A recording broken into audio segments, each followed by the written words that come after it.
এই যে পুরো মহাবিশ্ব, এর প্রত্যেকটা কণা কিন্তু কাঁপছে, ভাইব্রেট করছে, আর সেই কম্পন থেকেই জন্ম হয় শব্দের। আজকে আমরা গায়ত্রী মন্ত্রের সেই গভীর রহস্যটাকেই একটু জানার চেষ্টা করব। কিভাবে শুধু শব্দ দিয়েই এক অসাধারণ আধ্যাত্মিক সাধনা সম্ভব হয়।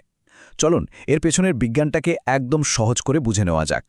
তো আজকের এই আলোচনায় আমরা প্রথমে শব্দের যে একটা মহাজাগতিক ধারণা আছে সেটা বুঝব। এরপর দেখব এই শব্দ আমাদের শরীরকে কিভাবে প্রভাবিত করে, আমাদের সংকল্প বা ইচ্ছাশক্তির ভূমিকাটাই বা কী, আর সবশেষে এই পুরো প্রক্রিয়াটা কিভাবে জুড়ে গিয়ে শক্তিটা আবার আমাদের কাছেই ফিরে আসে। গায়ত্রী মন্ত্রকে যদি ঠিকভাবে বুঝতে হয় তাহলে আমাদের একদম মূলে যেতে হবে, মানে মহাবিশ্বের একেবারে মূল ভিত্তিতে, আর সেটা হলো শব্দ।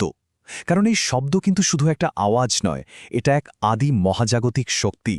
প্রাচীন শাস্ত্রে এই আদি মহাজাগতিক স্পন্দনকেই বলা হয়েছে শব্দ, মানে এটা এমন এক মৌলিক শক্তি যেখান থেকেই মহাবিশ্বের সমস্ত গতি আর সৃষ্টি শুরু হয়েছে বলে মনে করা হয়। আর ব্যাপারটা কিন্তু শুধু দর্শন বা কল্পনা নয়, এর পিছনে একটা বাস্তব ধারণা আছে।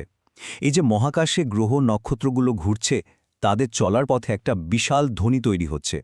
এই যে একটা অনন্ত গুঞ্জন, এটাই হলো সেই মহাজাগতিক শব্দের একটা বাস্তব রূপ। এখন প্রশ্ন হল, এই যে এত বড় একটা মহাজাগতিক শক্তি, সেটা একজন সাধারণ মানুষের উপর কিভাবে কাজ করে? চলুন এবার সেটাই দেখি। মন্ত্রপাঠকারী অর্থাৎ একজন সাধকের সঙ্গে এই শক্তির সংযোগটা ঠিক কিভাবে তৈরি হয়। ব্যাপারটা বোঝার জন্য একটা দারুণ তুলনা করা যেতে পারে। ভাবুন তো, একটা ডায়নামো যখন ঘোরে তখন সেখান থেকে বিদ্যুৎ তৈরি হয়, তাই না? ঠিক সেভাবেই একটা মন্ত্র যখন বারবার জপ করা হয়, তখন সেই শব্দের পুনরাবৃত্তি থেকে এক বিশেষ ধরনের আধ্যাত্মিক শক্তি তৈরি হয়। মানে এখানে শব্দ শক্তিতে রূপান্তরিত হচ্ছে। গায়ত্রী মন্ত্রের পুরো গঠনটাই কিন্তু একটা বিশেষ সংখ্যার ওপর দাঁড়িয়ে আছে, আর সেই সংখ্যাটা হল ২৪। এই মন্ত্রের যে ২৪টা অক্ষর, সেগুলো কিন্তু এমনি এমনি সাজানো হয়নি। প্রত্যেকটা অক্ষরের উচ্চারণ শরীরে একটা নির্দিষ্ট ভাইব্রেশন বা কম্পন তৈরি করে, আর এই কম্পনগুলো আমাদের শরীরের ভেতরে থাকা ২৪টা বিশেষ শক্তিকেন্দ্রকে সরাসরি জাগিয়ে তোলে, তাদের সক্রিয় করে তোলে। কিন্তু একটা কথা মনে রাখতে হবে, শুধু মন্ত্রের শব্দ উচ্চারণই কিন্তু সব নয়। শব্দের এই বিজ্ঞানের পাশাপাশি সাধকের মন এবং তার সংকল্প, মানে তার ইন্টেনশন, একটা অঞ্চন গুরুত্বপূর্ণ ভূমিকা পালন করে। গায়ত্রী মন্ত্রের মূল অর্থটাই হল সবার জন্য শুভ বুদ্ধি জাগরণের প্রার্থনা করা। যখন কেউ এমন একটা মহৎ উদ্দেশ্য মনে রেখে জপ করে, তখন তার মানসিক অবস্থাটা স্বাভাবিকভাবেই একটা অন্য স্তরে চলে যায়। ভেবে দেখুন, আমাদের ইচ্ছাশক্তি বা সংকল্পের জোর কতটা। হয়তো সাধারণভাবে পিঠে একটা চাপড় দিলেন, কিচ্ছু হবে না, কিন্তু ওই একই চাপড় যদি রাগের সাথে দেন, তার প্রভাবটা কিন্তু একদম অন্যরকম হবে। ঠিক সেভাবেই যখন সংকল্পের সাথে মন্ত্র জপ করা হয়, তখন তার শক্তিও বহুগুণ বেড়ে যায়। এই উক্তিটা কিন্তু ঠিক সেই কথাই মনে করিয়ে দিচ্ছে। সাধকের নিজের সংকল্প আর তার কর্মই কিন্তু আসল ফলটা নিয়ে আসে। কোনো কিছুই রেডিমেড বা তৈরি অবস্থায় পাওয়া যায় না। আচ্ছা, এবার চলুন আবার বড় প্রেক্ষাপটটা দেখি। যখন এই শক্তিশালী শব্দ আর সংকল্পের তরঙ্গ সাধকের ভেতর থেকে বের হয়, তখন এই বিশাল মহাবিশ্বে ঠিক কি ঘটে?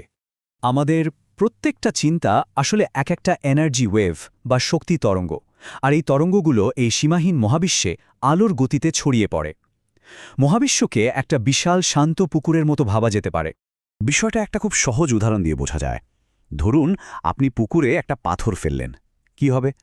ঢেউ তৈরি হয়ে সেটা চারিদিকে ছড়িয়ে পড়বে, তাই তো? ঠিক তেমনি আমাদের প্রত্যেকটা সংকল্পবদ্ধ চিন্তা সেই মহাজাগতিক পুকুরে এক একটা ঢেউ তৈরি করে, যা অসীম পর্যন্ত ছড়িয়ে যেতে থাকে। কিন্তু সেই তরঙ্গগুলো কি হারিয়ে যায়? না। যেহেতু এই মহাবিশ্ব অসীম, তাই সেই তরঙ্গগুলো হারিয়ে না গিয়ে একটা বৃত্তাকার পথে ঘুরে আবার তাদের উৎসের দিকেই ফিরে আসতে শুরু করে। আর ফেরার পথেই ঘটে এক আশ্চর্য ঘটনা। সেই চিন্তার তরঙ্গগুলো মহাবিশ্বে আগে থেকেই জমে থাকা প্রাচীন ঋষিদের যে পজিটিভ এনার্জি, সেই শক্তি দিয়ে আরও কয়েকগুণ শক্তিশালী আর পরিশুদ্ধ হয়ে ওঠে। এর ফলে কি হয়? একটা দারুণ শক্তিশালী ফিডব্যাক লুপ তৈরি হয়। মানে যে শক্তিটা পাঠানো হয়েছিল সেটা বহুগুণ বেড়ে আবার সেই সাধকের কাছেই ফিরে আসে, আর এর ফলে তার শারীরিক, মানসিক এবং আধ্যাত্মিক শক্তির বিকাশ ঘটে। এই ফিরে আসা শক্তিকে গ্রহণ করার জন্য কিন্তু মনকেও তৈরি থাকতে হবে, তাই না? এই উক্তিটা ঠিক সেই কথাই বলছে। একটা স্বচ্ছ আর ইতিবাচক মনই পারে এই শক্তিশালী পজিটিভ এনার্জিকে গ্রহণ করতে এবং তার সঠিক ব্যবহার করতে।